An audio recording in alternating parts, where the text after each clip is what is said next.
প্রিয় ছাত্রছাত্রীরা, কেমন আছো সকলে? তোমাদের দ্বিতীয় সাময়িকী পরীক্ষা প্রায় চলে এলো। হাতে আর বেশি সময় নেই। কাজে এই সময়ের মধ্যে যা কিছু সিলেবাস এখনো বাকি রয়ে গিয়েছে, অথবা যে সকল বিষয়গুলোতে তোমাদের কোনো সমস্যা আছে, সেইগুলো কিন্তু খুব ভালো করে তৈরি করে ফেলতে হবে। আজকে ব্যাকরণের ক্লাসে আমরা যে বিষয়টি জানবো সেটি হলো ক্রিয়ার কাল এবং ক্রিয়ার ভাব। প্রথমেই জানা দরকার ক্রিয়া কাকে বলে। আমরা সকলেই জানি যে মনের ভাব সম্পূর্ণভাবে প্রকাশ করার জন্য দরকার পড়ে বাক্য। আর বাক্য গঠিত হয় বিভিন্ন পদ দিয়ে। আর এই পদগুলির সংখ্যা হলো 5, যাদের মধ্যে ক্রিয়াপদ হলো একটি। কিন্তু ক্রিয়াপদ কাকে বলে? ক্রিয়াপদ হলো বাক্যের মধ্যে যে পদের দ্বারা কোনো কাজ করা বোঝায় তাকে বলা হয়ে থাকে কিন্তু ক্রিয়াপদ। এবং এই ক্রিয়াপদ যা থেকে তৈরি হয়, অর্থাৎ ক্রিয়াপদের মূল যে অংশ বা মূল অবিভাজ্য অংশ, তাকে আমরা বলে থাকি হলো ধাতু। এই ধাতুকে কিন্তু সরাসরি বাক্যে ব্যবহার করা হয় না। ধাতুর সাথে বিভক্তি যুক্ত হয়ে তবে ক্রিয়াপদ গঠিত হয় এবং সেই ক্রিয়াপদই বাক্যে ব্যবহার করা হয়ে থাকে। যেমন ধরো, আমরা যদি বলে থাকি যে ধরি অথবা বললাম, তাহলে এই ধরি এটি একটি কিন্তু ক্রিয়াপদ, কারণ এর দ্বারা কোনো কাজ করা বোঝানো হচ্ছে। এই ধরি ক্রিয়াপদটি তাহলে তৈরি হয়েছে একটি ধাতু থেকে। কোন ধাতু? সেই ধাতুটা হলো ধর ধাতু। আর তার সাথে বিভক্তি যুক্ত হয়েছে হলো ই, তারপরে তৈরি হয়েছে ধরি ক্রিয়াপদটি। তাহলে আমরা শিখলাম ক্রিয়াপদ কাকে বলে, ক্রিয়াপদ কার থেকে তৈরি হয়, তার সাথে কি যুক্ত করে তারপরে ক্রিয়াপদ তৈরি করতে হয়, ইত্যাদি ইত্যাদি। এবার আমাদের যেটা জানার দরকার সেটা হলো ক্রিয়ার কাল কাকে বলে। দেখো, কাল কথার অর্থ কিন্তু সময়। তাহলে প্রত্যেকটি ক্রিয়াই তো কোনো না কোনো সময় অনুষ্ঠিত হচ্ছে, অর্থাৎ কাজগুলি কোনো না কোনো সময় তো অনুষ্ঠিত হচ্ছে। এই যে ক্রিয়া অনুষ্ঠানের সময় বা ক্রিয়াটি যে সময় অনুষ্ঠিত হচ্ছে, তাকেই বলা হয় থাকে কিন্তু ক্রিয়ার কাল। এখন ক্রিয়ার কাল তো বুঝলাম, কিন্তু ক্রিয়ার কাল ক প্রকার? সেই ক্রিয়ার কাল ক প্রকার বোঝার জন্য চলো আগে আমরা কয়েকটা উদাহরণ নিয়ে নিই, তারপর সেই উদাহরণ দেখে শিখি ক্রিয়ার কাল কত প্রকার। ওপরের বাক্যটিতে আমরা দেখতে পাচ্ছি যে এখানে করা ক্রিয়াটির 3টি রূপ রয়েছে। প্রথম বাক্যে দেখো, এখানে রয়েছে যে তারা ব্যবস্থাটি যে করেছিল সেটি পূর্বে করেছিল। দ্বিতীয় বাক্যের ক্ষেত্রে তারা এখন ব্যবস্থা করেছে, আর তৃতীয় বাক্যের ক্ষেত্রে তারা ব্যবস্থা করবে পরে। অর্থাৎ প্রথম ক্ষেত্রে ক্রিয়াটি আগেই সংগঠিত হয়েছে, দ্বিতীয়টির ক্ষেত্রে ক্রিয়াটি এখন সংগঠিত হচ্ছে, এবং তৃতীয়টির ক্ষেত্রে ক্রিয়াটি ভবিষ্যতে সংগঠিত হবে। এই যে ক্রিয়ার 3টি ধরন, এরই পরিপ্রেক্ষিতে আমরা বলতে পারি ক্রিয়ার কাল 3 প্রকার: অতীতকাল, বর্তমানকাল এবং ভবিষ্যৎকাল। তাহলে ক্রিয়ার কাল ক প্রকার সেটাও আমরা জানলাম, এবং আমরা জানলাম যে ক্রিয়ার কাল 3 প্রকার: অতীতকাল, বর্তমানকাল এবং ভবিষ্যৎকাল। এবার তোমাদের মনের মধ্যে প্রশ্ন জাগতেই পারে যে স্যার, এই যে 3 প্রকার ক্রিয়ার কাল আপনি বললেন, এর মধ্যে কি আবার কোনো শ্রেণীবিভাগ রয়েছে? তোমাদের প্রশ্নের সেই উত্তরে বলি, অবশ্যই এই 3টি যে কাল আমরা বলছি ক্রিয়ার, তার মধ্যেও কিন্তু আবার শ্রেণীবিভাগ রয়েছে। প্রত্যেকটি ক্রিয়ার কালের ক্ষেত্রে 4টি করে বিভাগ রয়েছে। এখন সেই বিভাগগুলি কি কি নিশ্চয়ই তোমাদের জানতে ইচ্ছা করছে, এবং সেই বিভাগগুলি কিভাবে গঠিত হয় বা কি দেখে আমি বুঝবো যে কোনটা কোন ক্রিয়ার কালের বিভাগের মধ্যে পড়ছে।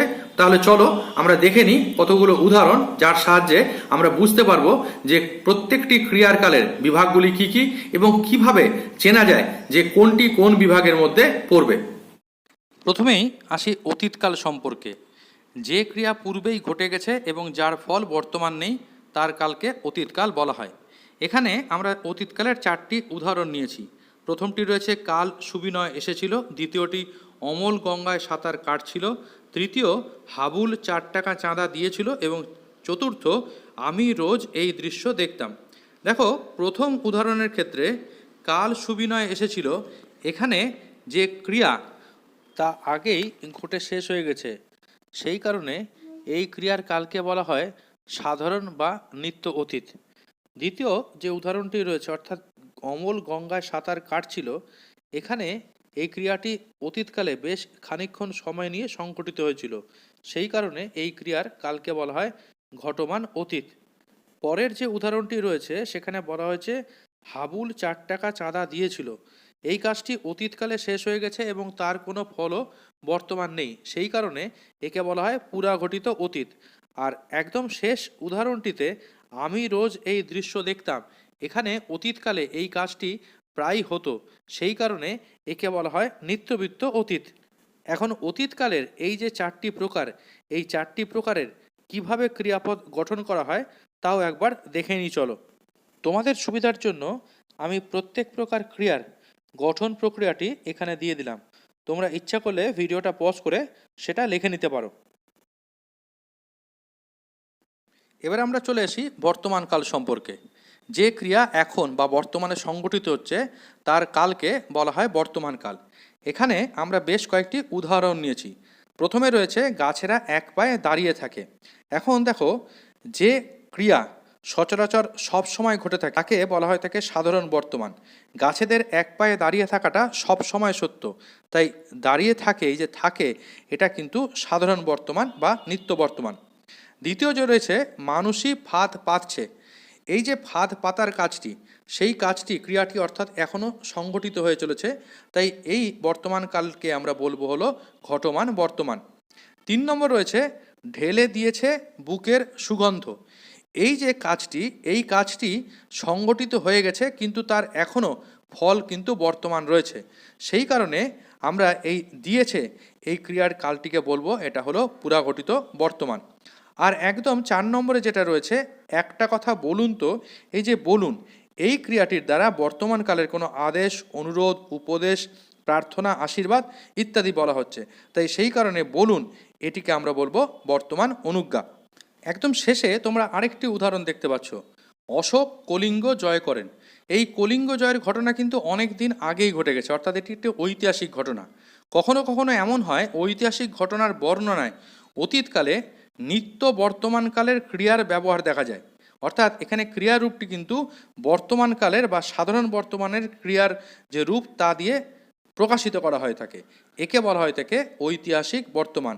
অর্থাৎ এখানে এই যে কলিঙ্গ জয় করেন এক্ষেত্রে অর্থাৎ করেন ক্রিয়াটি কিন্তু ঐতিহাসিক ঘটনা বর্ণনা করছে, অথচ এর রূপটা কিন্তু সাধারণ বর্তমানের। এখন এই বর্তমানকালের যে প্রকারভেদগুলি রয়েছে সেগুলি কিভাবে গঠিত হচ্ছে, অর্থাৎ বর্তমানকালের এই ক্রিয়ারূপগুলি কিভাবে গঠিত হচ্ছে তা একবার দেখে নিই চলো। সাধারণ বা নিত্য বর্তমানের ক্ষেত্রে মূল ধাতুর সাথে কোনো প্রত্যয় যুক্ত হয় না, শুধুমাত্র পুরুষ অনুসারে ই, অ, এ প্রভৃতি বিভক্তি যুক্ত হয়। ঘটমান বর্তমানের ক্ষেত্রে মূল ধাতুর সাথে সাধু ভাষায় ইতেছে, ইতেছি, ইতেছিলাম ইত্যাদি বিভক্তি চিহ্ন যুক্ত হয়, যা চলিত ভাষার ক্ষেত্রে ছ, ছি, ছিলাম ইত্যাদি হয়ে যায়। পুরাঘটিত বর্তমানের ক্ষেত্রে সাধু ভাষায় মূল ধাতুর সাথে ইয়াছি, ইয়াছো প্রভৃতি বিভক্তি চিহ্ন যুক্ত হয়, যা চলিত ভাষার ক্ষেত্রে এছি, এছো ইত্যাদি হিসাবে প্রযুক্ত হয়। আর বর্তমান অনুজ্ঞার ক্ষেত্রে সাধু এবং চলিত উভয় ক্ষেত্রেই মূল ধাতুর সাথে উক, অ, উন, ই প্রভৃতি বিভক্তি চিহ্ন যুক্ত হয়ে ক্রিয়াপদ গঠন করে। বর্তমানকাল এবং অতীতকালের পর এবার আমরা আসবো ভবিষ্যৎকাল সম্পর্কে।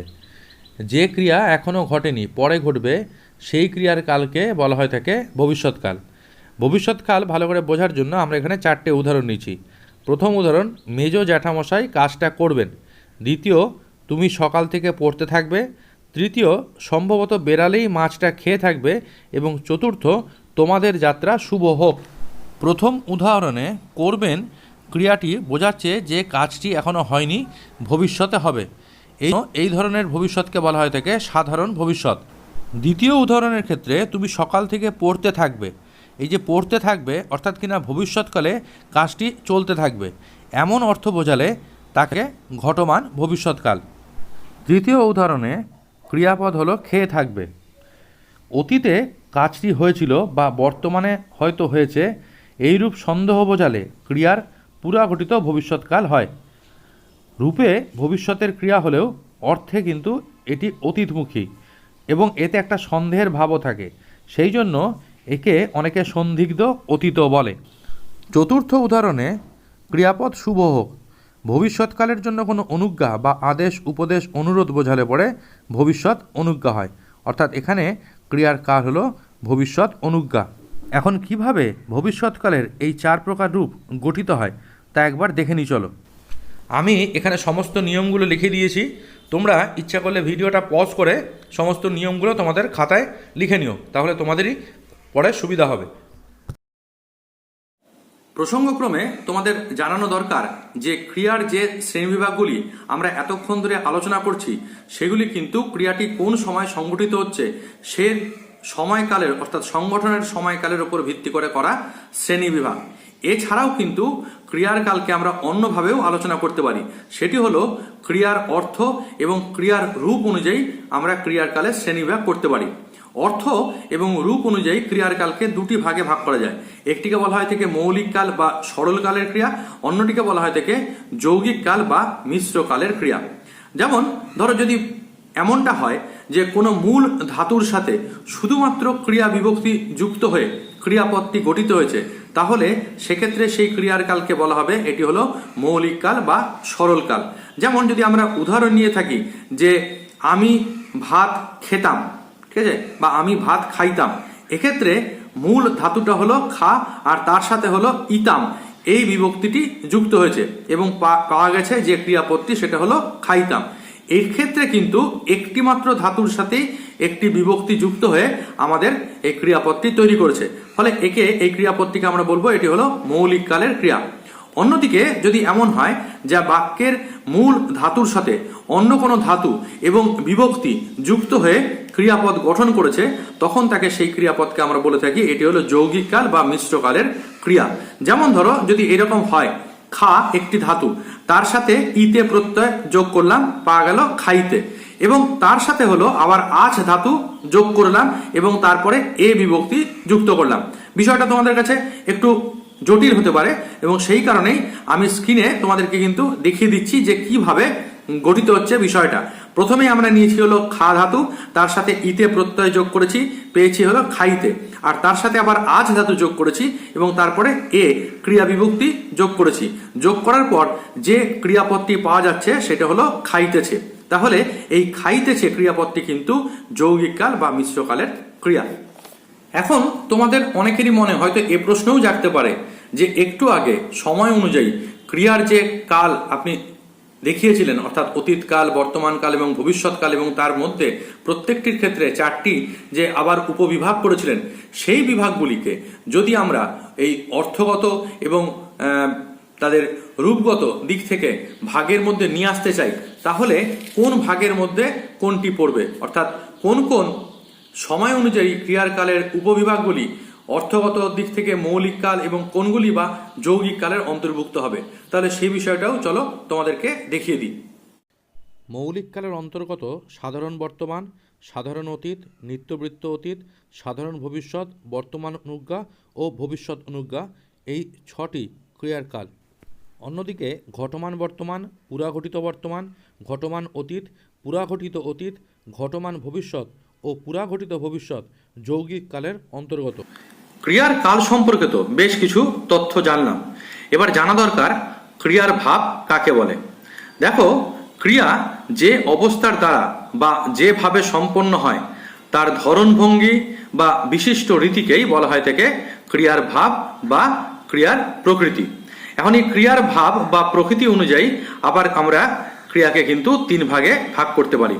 কি কি? একটিকে বলা হয় থেকে নির্দেশক ভাব, একটিকে বলা হয় থেকে অনুজ্ঞা ভাব এবং আরেকটিকে বলা হয় থেকে আপেক্ষিক ভাব। এখন কিভাবে বা কাকে আমরা নির্দেশক ভাব বলবো বা কাকেই বা আমরা অনুজ্ঞা ভাব বলবো বা কাকেই বা আপেক্ষিক ভাব বলবো, সেটাও চলো একবার দেখে নিই। প্রথমেই আসি নির্দেশক ভাবের কথায়। যখন কোনো ক্রিয়ার মাধ্যমে কোনো কাজ হওয়া বা না হওয়া বোঝায়, এমনকি কোনো প্রশ্ন বা বিস্ময়ের দ্বারা কাজটি নির্দেশিত হয়, তখন তাকে নির্দেশক বা নির্ধারক। উদাহরণস্বরূপ বলতে পারি, এই পথ দিয়ে জরুরি দরকারে যাচ্ছিলাম ট্যাক্সি করে। অথবা বলতে পারি, কথাটা রমেশ বুঝতে পারল না বা শোরগোলটা মিলিয়ে গেল দূরে। এরপর আসবো ক্রিয়ার অনুজ্ঞা ভাবের কথায়। দেখো, বাক্যে ক্রিয়াপদ যদি বক্তার আদেশ, উপদেশ, প্রার্থনা, অনুরোধ প্রভৃতি ভাব প্রকাশ করে, তাহলে সেই বিশেষ রীতিকে ক্রিয়ার অনুজ্ঞাভাব বলা হয়। এখন ক্রিয়ার অনুজ্ঞাভাব দুই প্রকার, বর্তমানকালের অনুজ্ঞা এবং ভবিষ্যৎকালের ক্রিয়ার অনুজ্ঞা। যেমন আপনি সত্বর প্রস্থান করুন, এটি বর্তমানকালের অনুজ্ঞা। অন্যদিকে পিতামাতাকে ভক্তি করবে, এটি ভবিষ্যৎকালের অনুজ্ঞার উদাহরণ। এরপর একদম শেষ অংশটি আপেক্ষিক ভাব। কোনো বাক্যের একটি ক্রিয়া যদি অপর একটি ক্রিয়ার উপর নির্ভরশীল হয় তখন যে ক্রিয়াটির উপর নির্ভরশীল হয় সেই ক্রিয়ার ভাবকে আপেক্ষিক ভাব বা ঘটনান্তর আপেক্ষিক ভাব অথবা সংযোজক ভাব বলা হয়।